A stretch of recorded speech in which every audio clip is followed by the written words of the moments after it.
Ustaz.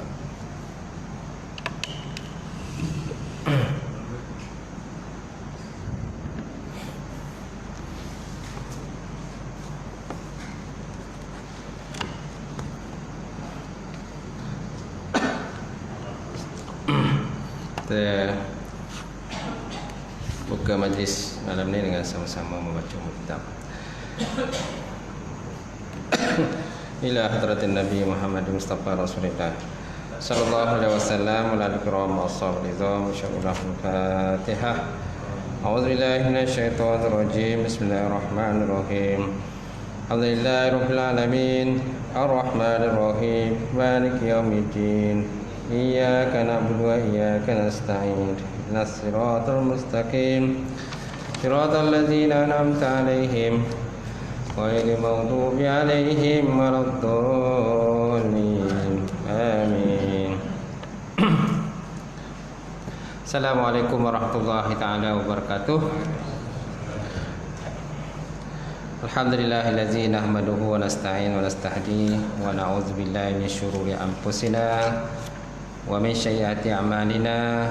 May yahdihillahu fala mudhillalah wa may yudlilhu fala hadiyalah.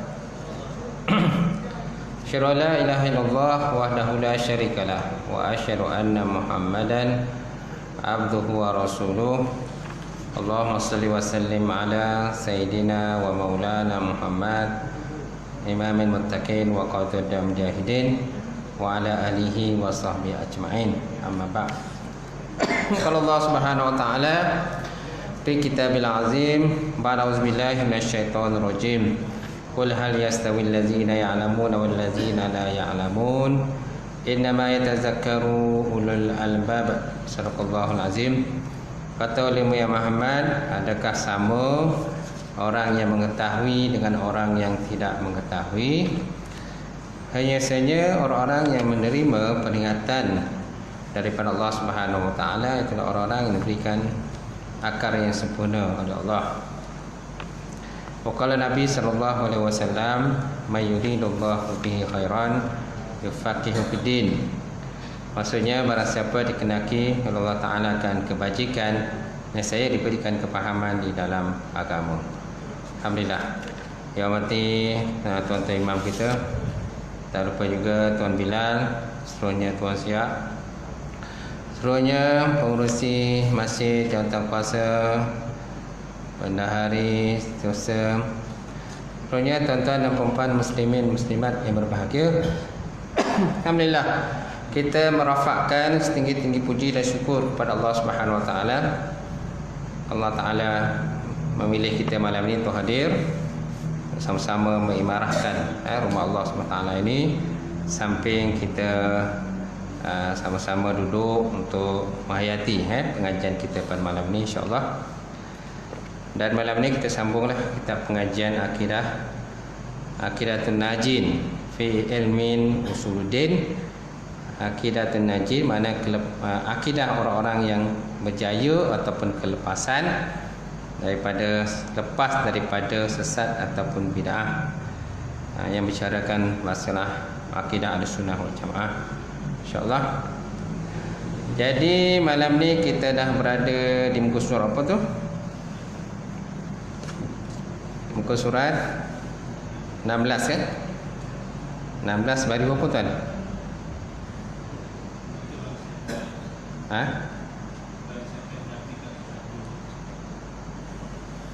Orang siapa menafikan sifat manawiyah,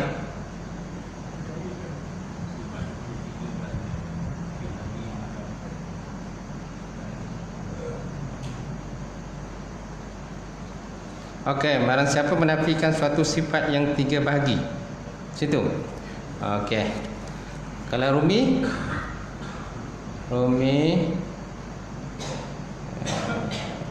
muka surat 43 43 betul?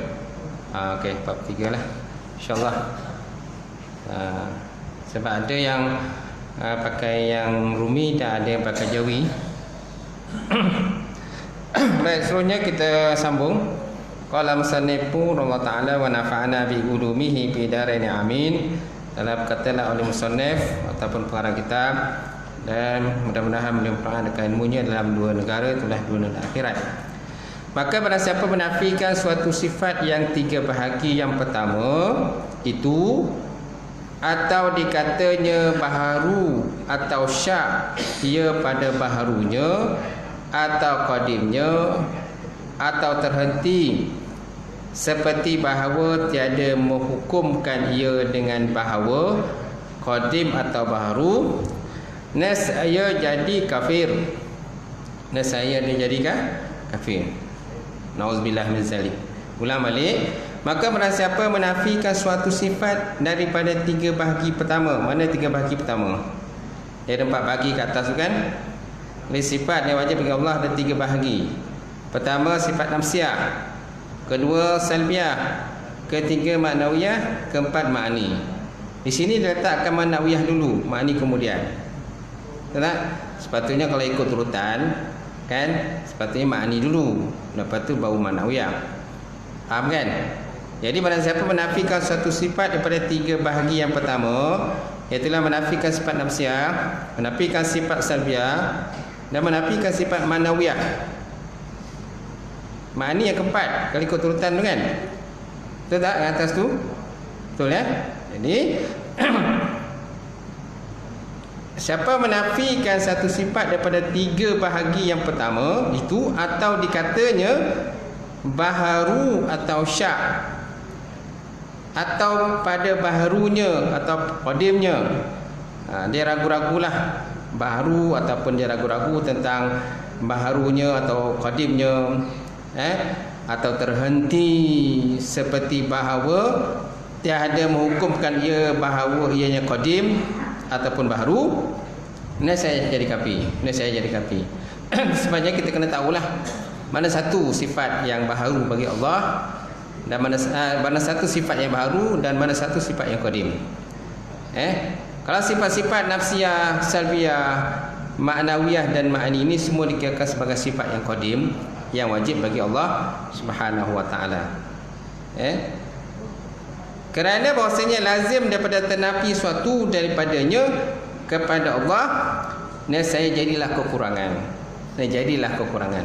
Jadi kalau kita menafikan mana-mana daripada sifat yang ada pada Allah, sama ada dalam sifat nafsiyah ke, sifat salbiah, ataupun sifat ma'nawiyah ke, ataupun ma'ani ke, apa sebagainya, so maknanya sudah tentu akan terjadilah kekurangan kepada Allah Ta'ala. Sedangkan sifat kurang adalah mustahil bagi Allah Subhanahu wa ta'ala. Mustahil bagi Allah sifat kurang. Yang kurang tu siapa? Kita lah. Kita sebagai hamba Allah ni penuh dengan sifat-sifat kekurangan dan juga kelemahan. Boleh tuan-tuan? Seterusnya, dan barang siapa menafikan bahagi yang keempat. Barang siapa menafikan bahagi keempat, ini sifat ma'ani, seperti kaum Mu'attalah.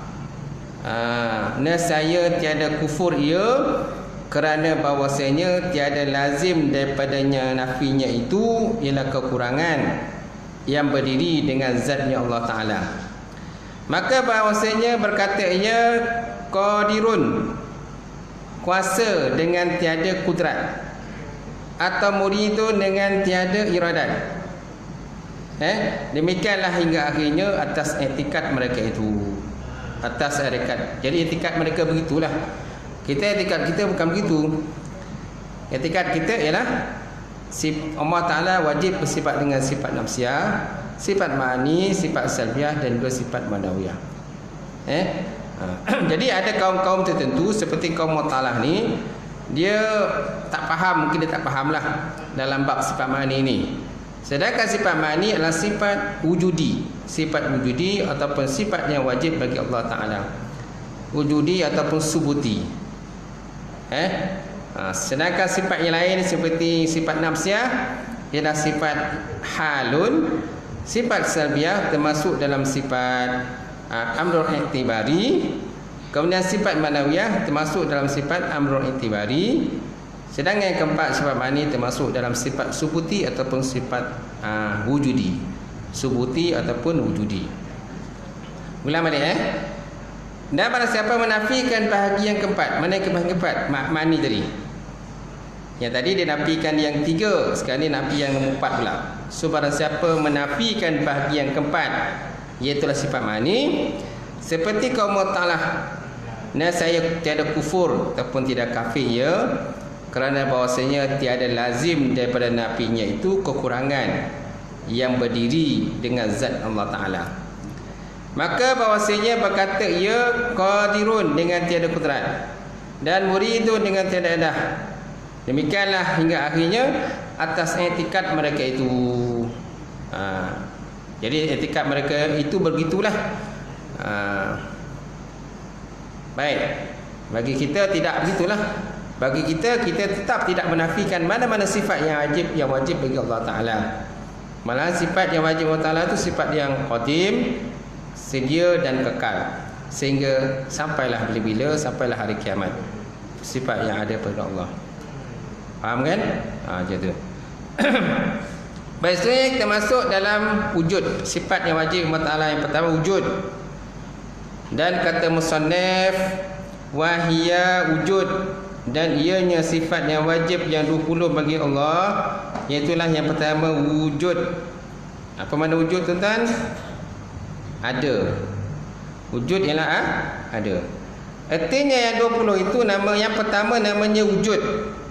Artinya ada zatnya Allah Ta'ala, dengan makna bahawa wujudnya itu bagi zatnya tiada kerana elat, tiada kerana bersebab. Wujud Allah Ta'ala itu tiada bersebab. Dia wujud dengan sendirinya. Macam kita wujud dengan bersebab. Kenapa kita wujud? Sebab Allah Ta'ala mencipta kita, Allah Ta'ala menjadikan kita, maka wujudlah kita dalam dunia. Allah Ta'ala macam mana dia wujud? Adakah siapa yang wujudkan dia? Tidak ada siapa yang wujudkan Allah. Dia wujud dengan sendirinya. Dia wujud dengan sendirinya, tuan-tuan. Baik. Pertama wujud artinya ada zatnya, dengan makna bahawa wujudnya itu bagi zatnya tiada kerana ilat. Artinya bahawa yang lainnya itu tiada memberi bekas pada mengadakan Allah.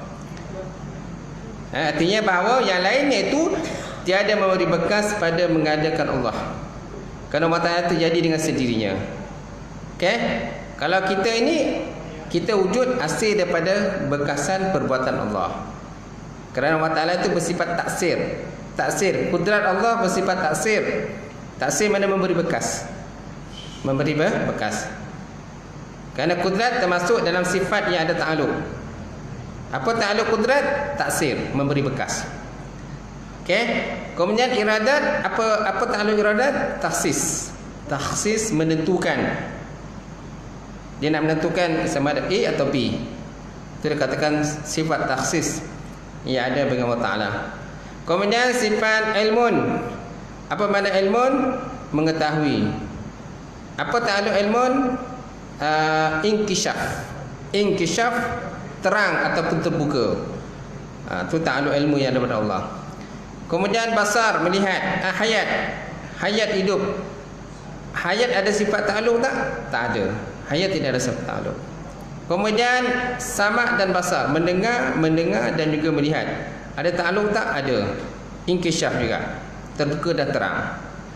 Tetapi inkishaf yang ada pada sama' dan basar berbeza dengan inkishaf yang ada pada ilmun, mengetahui.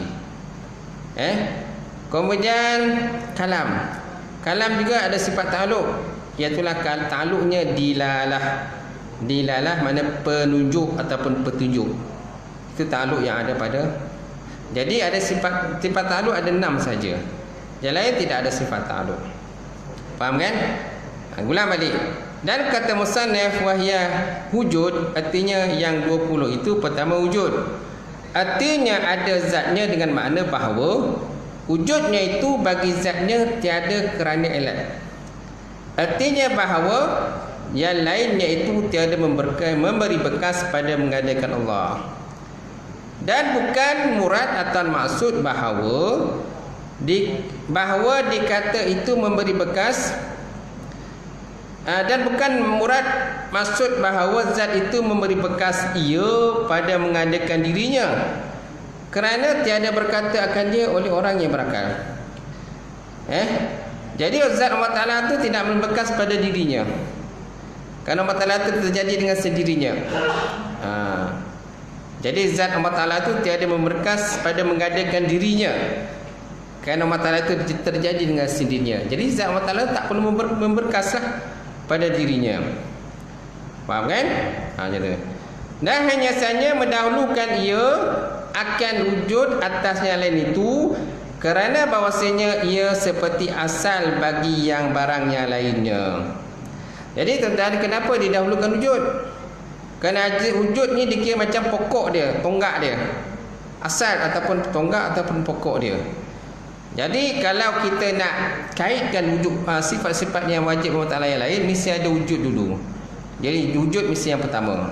Bila ada wujud, barulah ada sifat-sifat yang lain yang ada, yang wajib bagi Allah Subhanahu Wa Ta'ala. Kalau tak ada wujud, macam mana kita nak hukumkan benda tu ada? Macam mana kita nak hukumkan orang itu bersifat, contohnya orang itu bersifat pandai. Contoh Zaid, dia seorang yang pandai. Macam mana kita nak katakan Zaid seorang pandai sedangkan dia tak wujud? Mestilah wujud Zaid dulu, barulah wujudnya sifat pandai yang ada pada Zaid. Sifat alim, seorang yang alim yang ada pada lelaki bernama Ali. So macam mana kita nak katakan Ali itu seorang yang alim? Mestilah Ali itu mesti ada dulu. Dah ada Ali, barulah kita boleh katakan dia seorang yang alim. Tapi dengan syarat dia belajarlah. Dia belajar baru jadi alim. Tak ada tiba-tiba jadi alim tanpa belajar. Faham kan tuan? Dan hanya saja mendahulu ia akan wujud atas yang lainnya, kerana bahawasanya ia seperti asal bagi barang yang lainnya, kerana tiada sah dihukumkan dengan kidam dan barang yang kemudian daripadanya, melainkan kemudian daripada subut wujud. Kan? Jadi kita tak boleh nak hukumkan Allah Ta'ala itu bersifat kidam, melainkan mestilah Allah Ta'ala itu sabit wujud dulu. Tetap wujud bagi Allah, baru ada sifat kidam. Tak ada tiba-tiba kidam pada Allah sedangkan dia tidak wujud. Jadi wujud ni dikira sebagai asal. Asal dia. Baik, kemudian dan persalahan ulama pada wujud itu, maka kata kil iaitu ain mawjud. Kata kil ni mana pendapat lemah lah. Kata pendapat yang lemah menyatakan bahawa wujud ialah in mawjud. Wujud ialah in, diri. Wujud itulah diri mawjud, diri ada tu. Wujud itu ialah diri ada, ataupun wujud itu diri Allah. Allah ialah wujud, wujud ialah Allah. Jadilah Allah ialah wujud, wujud ialah Allah. Okey? Jadi itu dikatakan sebagai in mawjud. Mana in tu diri, nafsun diri wujud, diri Allah Ta'ala tu yang ada. Jadi bila kita kata, bila kata wujud, itulah Allah. Bila kata Allah, itulah wujud. Itu yang pertama. Tapi pendapat ini pendapat kil, pendapat yang lemah. Dan pula pendapat ini bagi Abi Hasan Asy'ari. Jadi pendapat ini dipelopori oleh Abu Hasan Asy'ari. Dan kata kil pula yang lain daripada ain mawjud. Kata kil pula menyatakan bahawa wujud lain, Allah Ta'ala lain. Allah Ta'ala bersifat wujud lain, dan wujud lain, benda yang lain. Wujud lain, zat Allah Ta'ala lain. Wujud lain, zat Allah Ta'ala lain. Zat Allah Ta'ala lah, wujud lah. Jadi dua benda yang berbeza. Sedangkan yang pertama tadi, zat Allah dengan wujud benda yang satu. Zat Allah Ta'ala dengan wujud adalah benda yang satu. Bila kata zat Allah, maka itulah dikatakan wujud. Bila dikatakan wujud, maka itulah zat Allah Subhanahu Wa Ta'ala, tuan-tuan. Ini pun tuan-tuan pendapat kil. Pendapat kil mana pendapat lemah? Pendapat yang lemah. Tapi pendapat yang kuat mana? Wahai musannif, wa qaulun ibn, dan kaul ini ialah kaul bagi Imam Ar-Razi. Dan kata kaul ini, dan atas kaul ini ta'arif yang masyhur, dan iaitulah bahwasanya wujud ialah hal yang wajib bagi zat selama ada zat itu, hal keadaannya demikian, hal itu tiada dikeranakan dengan suatu kerana. Inilah pendapat yang kuat berkenaan dengan definisi ataupun ta'arif tentang wujud. Tentang ta'arif wujud. Jadi mana ta'arif wujud yang masyhur, yang popular, iaitulah hal yang wajib bagi zat selama ada zat itu, hal keadaan demikian hal itu tiada dikeranakan dengan suatu kerana. Itu dikatakan wujud. Okey, kalau dalam bahasa Arabnya al-wujud hiya halul wajibat li zat ma damati zat ghairu mu'allalatin bi illatin. Yang dikatakan wujud ialah satu hal yang wajib bagi zat selama mana ada zat dan tidak disebabkan dengan suatu sebab, tidak dikeranakan dengan sesuatu kerana, maka itulah dikatakan sebagai wujud, yang ada sifat wujud yang ada bagi Allah Subhanahu wa taala. Jadi maknanya wujud itu ialah satu sifat hadiah. Wujud ialah satu sifat hadiah. Hari itu saya dah beritahu dah. Setiap satu benda terbagi pada 4. Pertama maujudat. Di bawah maujudat haliyat, hal. Bawah hal amrul i'tibari. Dan yang ke bawah sekali ialah makdum. Makdum benda yang tak ada. Maujud ialah benda yang ada, benda yang boleh lihat dan boleh dinampak. Termasuk benda yang boleh dilihat ialah zat Allah. Termasuk yang boleh lihat ialah zat Allah. Betul ke zat Allah Ta'ala boleh lihat? Boleh. Akhirat besok. Sekarang tak boleh lihat. Antara kita dengan Allah Ta'ala ada hijab. Tapi kalau hijab itu diangkat oleh Allah Ta'ala, maka kita boleh melihat. Lau kashafna al-hijab la ra'aitnahu. Kata ulama, kalau hijab itu disingkap, diangkat, nescaya kita akan dapat melihat Allah, zat Allah Subhanahu wa taala itu. Tapi hakikatnya dalam keadaan sekarang ini, dalam keadaan kita dalam konteks dunia, kita tidak dapat melihat Allah. Jadi setiap satu tu dia ada 4 pecahan. Pertama maujudat. Maujudat benda yang boleh dilihat, termasuk zat Allah juga. Tapi bukan sekarang akhirat. Yang kedua hal ni pertengahan di antara maujudat dan juga ma'dum. Ma'dum benda tak ada. Okey. Hal ni termasuk sifat wujud. Kan saya dah cakap tadi, wujud ialah huwa al-halul wajibat li zat ma damati zat ghairu mu'allatin bi illatin. Hal ialah wujud ialah satu hal yang wajib bagi zat Allah selama ada zat itu, dan tidak dikeranakan dengan sesuatu kerana, dan tidak disebabkan dengan sesuatu sebab. Itu yang dikatakan sebagai wujud, sifat wujud yang ada pada Allah Ta'ala. Berbeza dengan kita manusia.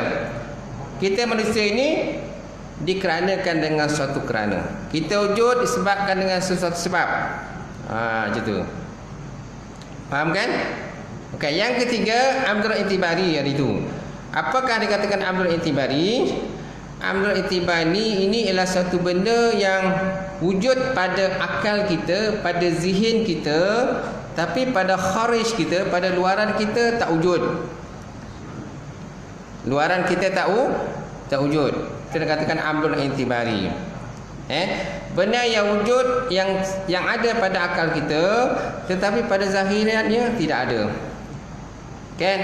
Mana benda-benda yang termasuk dalam perkara amrul i'tibari ialah seperti perbuatan kita termasuk dalam amrul i'tibari. Okey, contohnya kita menyepak bola, perbuatan kita menyepak bola.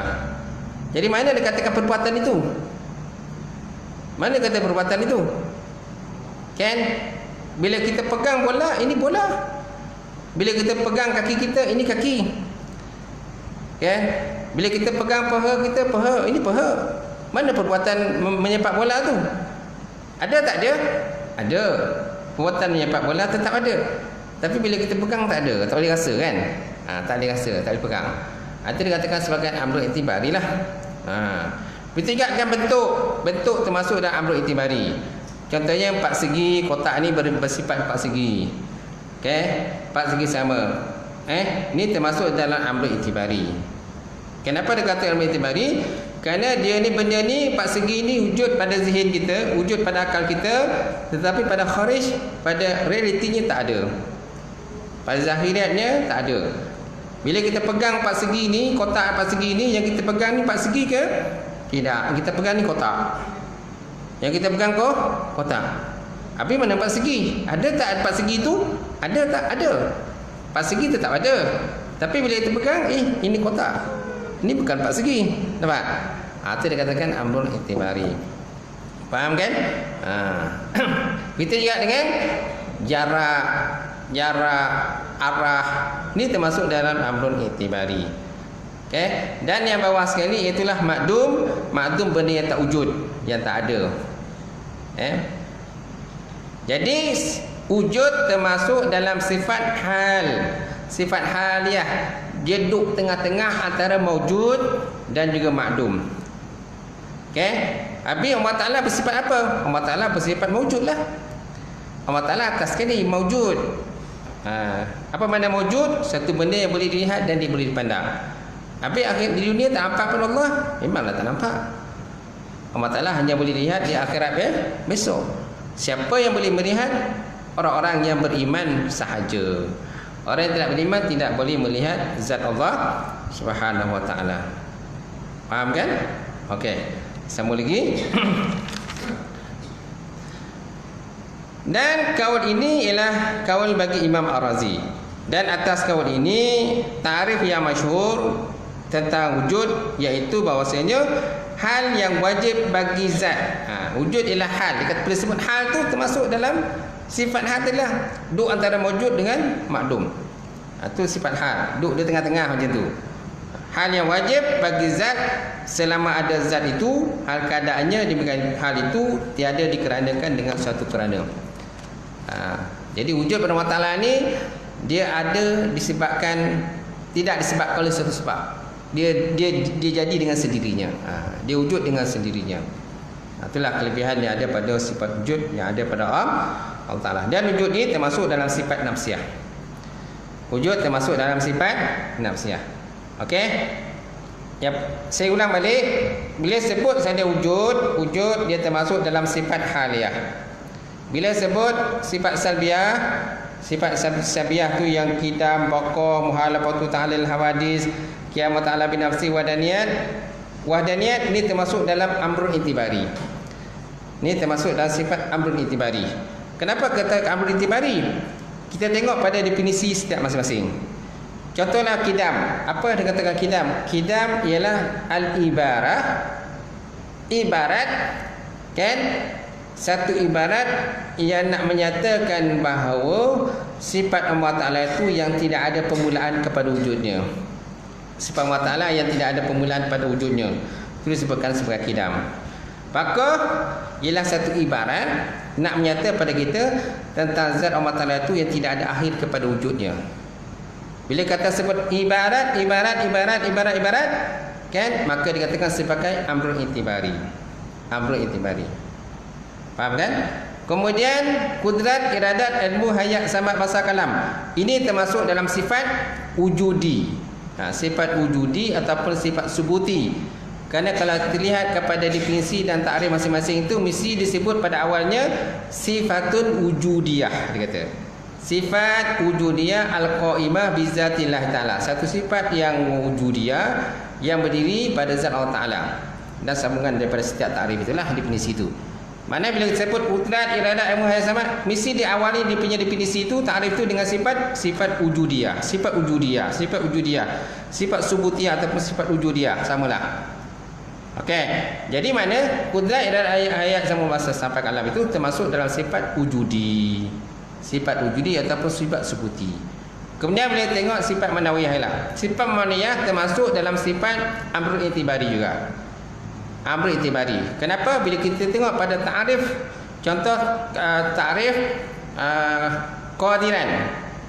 qadiran ataupun muridan, mesti diawali pada permulaan definisi atau ta'rifnya ibarat, dia kata. Ibarat daripada berdiri kudrat kepada zat Allah. Kalau muridan, satu ibarat yang beri kehendak Allah Ta'ala kepada zat Allah. Jadi mulai dengan ibarat. Jadi mana termasuk dalam amrun itibari. Amrun itibari. Faham kan? Nampak tak sikit lah. Nampaklah itu.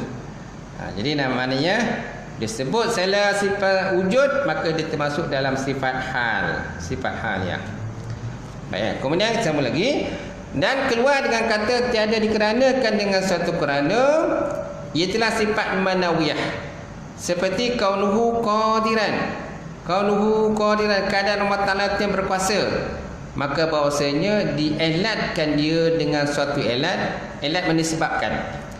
Dikeranakan ataupun disebabkan dengan satu sebab.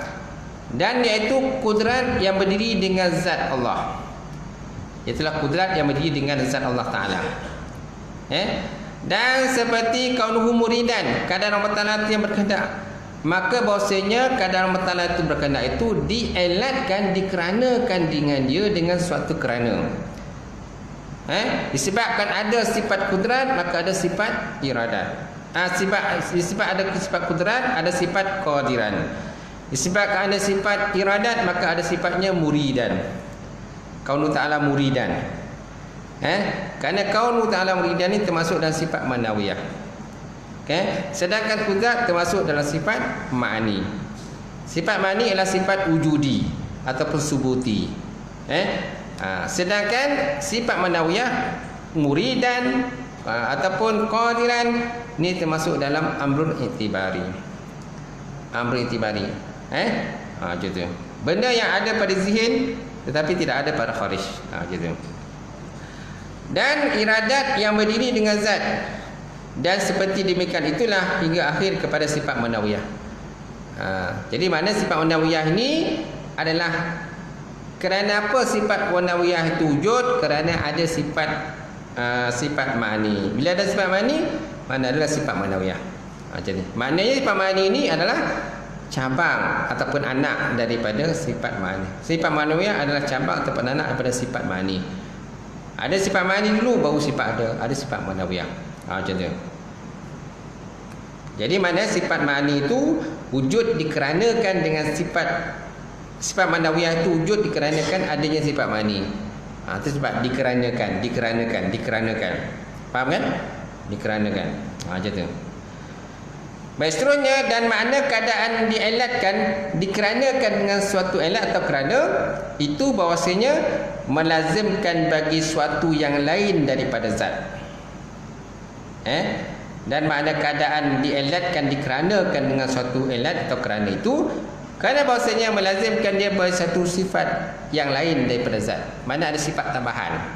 Sifat tambahan dia daripada zat. Contohnya kudrat. Kudrat ada sifat tambahan tak? Ada. Apa sifat tambahan pada kudrat? Ta'alluq. Dia ada ta'alluq kan?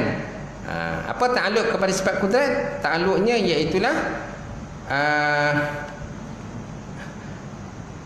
ta'alluqnya ialah inkisyaf. Ta'alluq kudrat. Ta'alluq kudrat. Kemudian iradat taksis. Kalau kudrat ta'alluqnya taksir. Kudrat ta'alluq taksir memberi bekas. Jadi ta'alluq itu pun merupakan satu zat, satu sifat yang sifat tambahan yang ada pada zat Allah. Sifat yang ada ta'alluq merupakan satu sifat tambahan yang ada kepada kudrat itu. Kemudian sifat ta'alluq yang ada pada iradat, iaitulah takhsis, menentukan. Jadi sifat takhsis menentukan merupakan sifat tambahan yang ada kepada iradat. Sifat tambahan yang ada pada iradat. Kemudian sifat inkisyaf, terbuka atau terang. Sifat inkisyaf, terbuka atau terang ialah sifat tambahan yang ada kepada ilmun, mengetahui, yang ada pada Allah Subhanahu wa taala. Baik. Dan diketahuilah daripada demikian itu bahawa hal itu terbagi pada dua pula. Rupa-rupanya hal pun bagi dua. Hal tadi duduk tengah-tengah kan? Hal ialah satu sifat, satu keadaan yang antara wujud dan maujud dengan makdum. Maujud dengan makdum dikatakan sebagai hal. Kemudian antara hal dengan makdum pula ada amrun itibari. Macam yang saya dah sebut beberapa kali sebelum ni. Jadi rupanya hal pula dia terbagi pada dua. Salah satu daripada yang keduanya itu tiada dielatkan dengan suatu kerana. Salah satu daripada keduanya hal itu tiada dielatkan ataupun tiada dikeranakan dengan suatu elat atau kerana. Dan yang kedua, dielatkan atau dikeranakan dengan suatu elat atau kerana. Dan dibilang wujud itu sifat atas kaul yang pertama.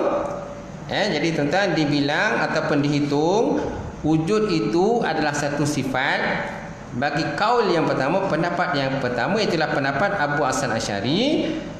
Tiada zahir kerana bahawa sifat itu tiada bahawa ada ia lain daripada ain zat. Sifat itu tak dapat tiada bahawa ada ianya adalah lain daripada ain zat. Mana ain lain, zat lain. Ain lain, zat lain. Mana wujud lain, zat lain. Nampak? Dia lain daripada ain zat. Okey. Melainkan, ayat ni panjang ni tuan, panjang ayat ni. Melainkan bahawa dikata orang tak kala sah bahawa dikatakan Allah Taala itu maujud, seperti sah bahawa dikatakan Allah Taala itu alim, mengetahui umpamanya. Nescaya luluslah, baru jumpa jawapan dia. Nescaya pun sampai situ. Tadi baru dia punya apa tu, persoalannya. Dan dibilangkan wujud tadi kan, itu permulaan persoalannya. Dan dibilangkan wujud itu bagi sifat bagi kaum pertama. Dia panjang dia punya persoalan tu sampai jawapannya nescaya. Lepas itu pun jumpa jawapannya. Nescaya luluslah dibilangkan wujud itu sifat pada ketika itu kerana menyerupai dengan sifat pada demikian itu. Dan inilah dibinakan atas kekal kaul yang pertama itu pada zahirnya saja. Pada zahirnya betul lah, dibinakan macam tu. Dibinakan atas kekal kaul yang pertama. Okey, dia ada beberapa kaul kat belakang tadi kan. Ada pendapat menyatakan bahawa orang kata wujud, dia kata itulah in maujud. Wujud adalah in maujud. Mana wujud ialah ain zat.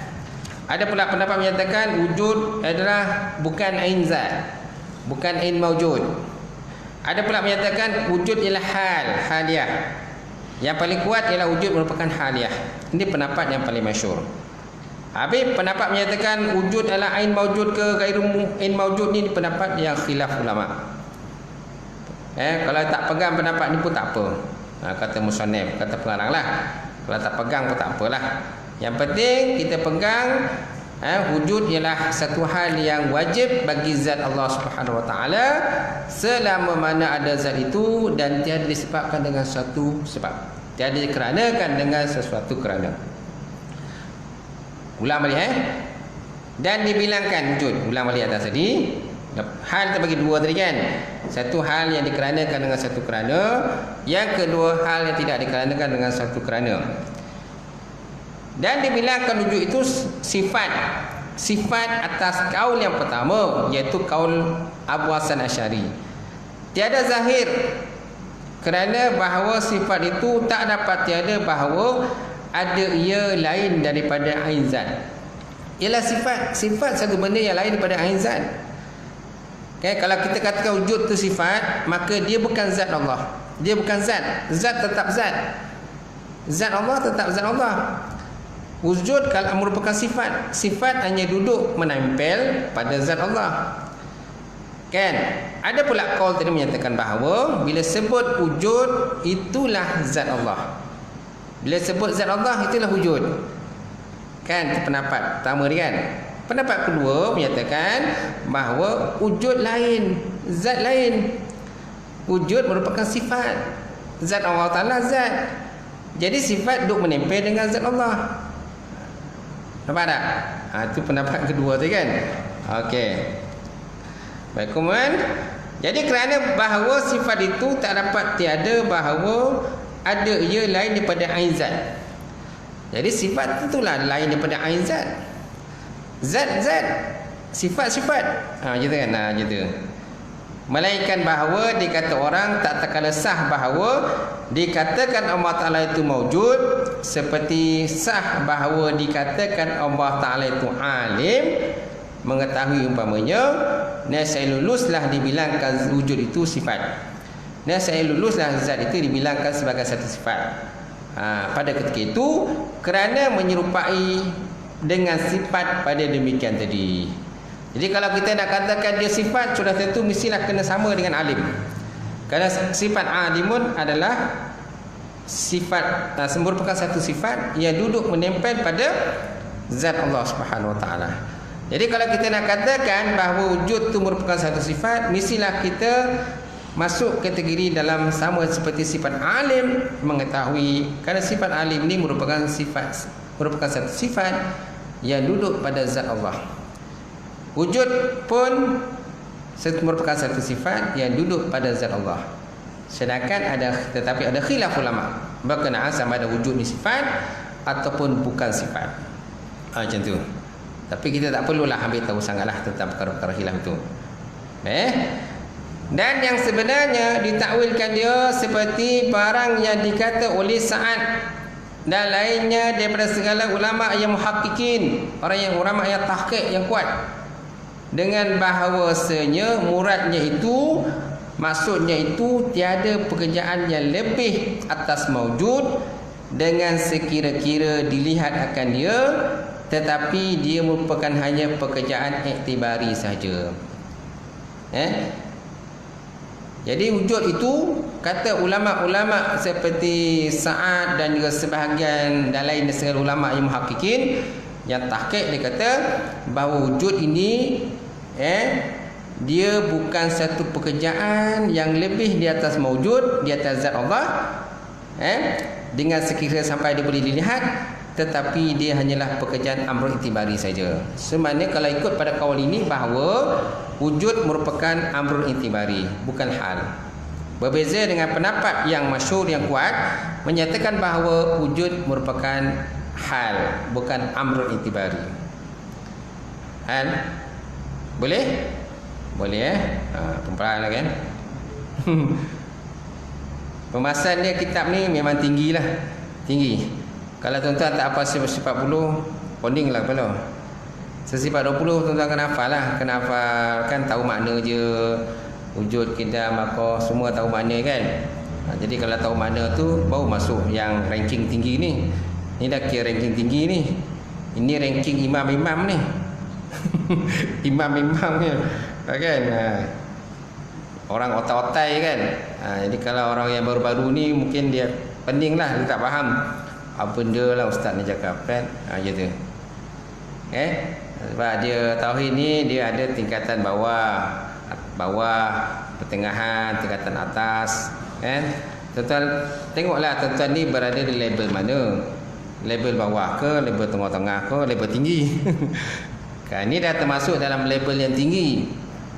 Kan? Level yang tinggilah. Macam tu. Kerana tak semua orang boleh menguasai tauhid. Tauhid ni agak ilmu yang agak susah. Susah sikit kita nak faham tauhid ni. Kalau setakat orang kata yang bawah tu mudahlah kita nak faham. Benda bawah basic-basic ni senang nak faham. Tapi bila dah bab pengajian dah tinggi-tinggi ni memang susah nak faham sikit. Susah nak faham. Kecuali kita kena rajin mengulang. Rajin ulang balik. Balik rumah baca lagi ulang. Balik rumah baca ulang. Kalau balik rumah kitab tak ke mana, tuan pun tak ke mana, jadi memang tak rapi lah. Kan? Balik rumah buka balik, semak balik lah. Semak tengok balik. Faham kan? Macam tu. Kalau balik rumah kan, letak kitab dalam beg, colah-colah mana kan. Jadi 2 minggu lagi baru cari balik kitab tu. Memang tak faham lah tu. Tak faham kan? Macam tu. Faham kan? InsyaAllah sikit lagi. Baik, ketahui olehmu bahawasanya seperti barang yang dikata oleh setengah mereka itu tiada wajib atas mukallaf iktikadkan sesuatu daripada demikian itu, tetapi memadai bahawa dia iktikadkan bahawasanya Allah Ta'ala itu maujud. Nampak tak? Ketahui ilmu bahawasanya seperti barang yang dikata oleh setengah mereka itu tiada wajib atas mukallaf iktikadkan sesuatu demikian yang kita bahas kat tadi lah. Kan? Tak perlu sangatlah kita nak fikir-fikir benda atas tadi, in maujud ke gairu maujud ke, dikeranakan dengan satu kerana ke tak kerana kan. Jalan, kalau kita tak mampu nak fikir, jangan fikirlah. Jangan fikir benda-benda atas tadi. Okey? Kalau kita mampu nak fikir, fikirlah. Fikirlah benda tu. Kalau kita dapat benda tu dan faham, lagi baik, lagi bagus. Jadi kata musannif, ketahui olehmu bahawasanya seperti barang yang dikata oleh setengah mereka itu, tiada wajib atas mukallaf etikadkan sesuatu dari mereka itu, tetapi memadai bahawa etikadkan bahawasanya Allah Ta'ala itu maujud, Allah Ta'ala itu ada. Tu sebab tadi saya kata atas sekali maujud, atas sekali maujud, yang kedua hal, ketiga amr itibari, keempat makdum. Jadi Allah Ta'ala itu bersifat maujud. Pemaju-maujud ada. Pemana ada yang boleh dilihat. Ada yang boleh dilihat. Allah Ta'ala ialah satu zat yang boleh dilihat. Bila? Sekarang ke? Tidak. Akhirat besok lah. Akhirat besok lah. Tapi untuk orang yang beriman saja. Orang kafir tak dapat nak melihat zat Allah. Kan? Jadi sesuai lah kita kata Allah Ta'ala itu maujud. Dan tiada wajib dietikadkan bahawa wujud itu in maujud ataupun bukan in maujud, kerana bahawasanya ini daripada barang yang khilaf ulama padanya. Ini khilaf ulama, benda in maujud ke gairu in maujud ni tak perlu sangatlah kita nak pegang benda tu. Yang kita nak pegang tadi, tengok pada definisi wujud itu. Wujud ialah satu hal yang wajib bagi zat selama mana ada zat dan tidak dikeranakan dengan satu kerana. Itu definisi yang kita kena pegang lah. Ta'rif yang kita kena pegang. Sebab dalam kitab-kitab lain pun begitu. Faham kan? Dan kata setengah ulama, ketahuimu, maka tiada harus kita berkata hiya huwa. Tiada harus kita katakan Allah Ta'ala tu hiya huwa. Apa makna hiya? Sifat. Huwa zat Allah. Sifat itulah zat Allah.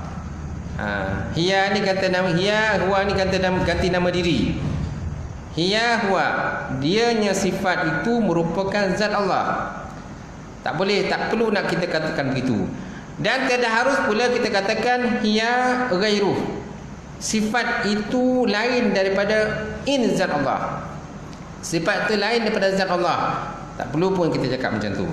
Dan tiada harus kita katakan zat dan sifat dua syai'. Zat dan sifat dua satu yang berbeza. Zat lain, sifat pun lain. Pun tak boleh, tak perlu kita nak cakap macam tu. Dan tiada harus kita katakan zat dan sifat itu syai' yang satu. Zat dan sifat merupakan satu syai' yang satu, benda yang satu. Tetapi kata musannif, tetapi kita tahankan daripada perkata barang yang tiada kita datang warid pada syarak. So mana berhentilah kita bahas benda tu. Tak payah berfikir sangatlah. Kata musannif. Kenapa? Kerana tiada datang warid hadis ataupun dalil daripada syarak tentang perkara tadi. Dan tiada kaul datang daripada ulama salaf yang dahulu berkenaan dengan ini. Mana satu kita nak pegang? Kan hiya huwa ke ataupun hiya ghairu ke ataupun zat dengan sifat dua syai' yang berbeza ataupun zat dan sifat merupakan satu syai' yang satu, satu benda yang satu, kan? So mana satu nak pegang? Tak perlu nak pegang mana-mana lah, kata musannif. Dan kita tahan diri kita dari membahaskan benda tu, kata musannif. Duduk diam macam tu lah. Serahlah kepada Allah Subhanahu wa ta'ala tentang perkara tadi. Okey? Dan tetapi naklah kita tahankan daripada berkatakan barang yang tiada datang warid pada syarak dan tiada kaul datang daripada salaf yang dahulu berkenaan dengan perkara tadi. Faham kan? Faham. Cukup? Cukup cukup yang kita. Wallahu a'lam bis-shawab wa ilaihi marji'u wal ma'ab. Sampai situ dah akan datang dan katanya di dalam kitab Nawatir al-Usul. Wallahu a'lam. Okay, saya buka pertanyaan kalau ada. Kalau ada, tak ada kita. Ada kenduri malam ni? Tak ada.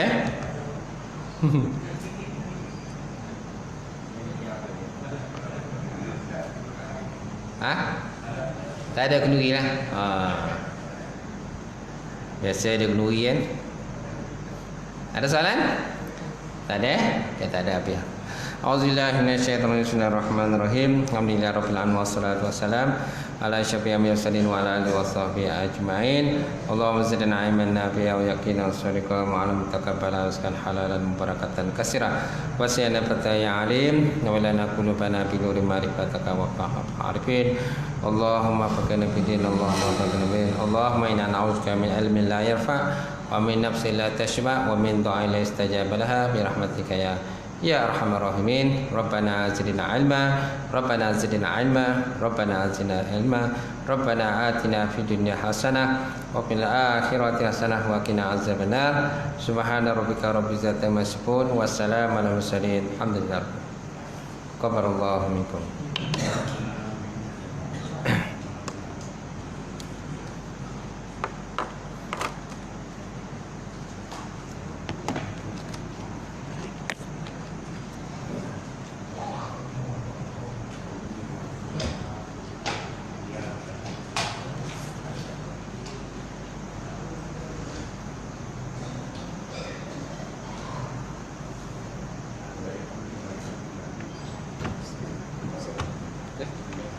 Okay.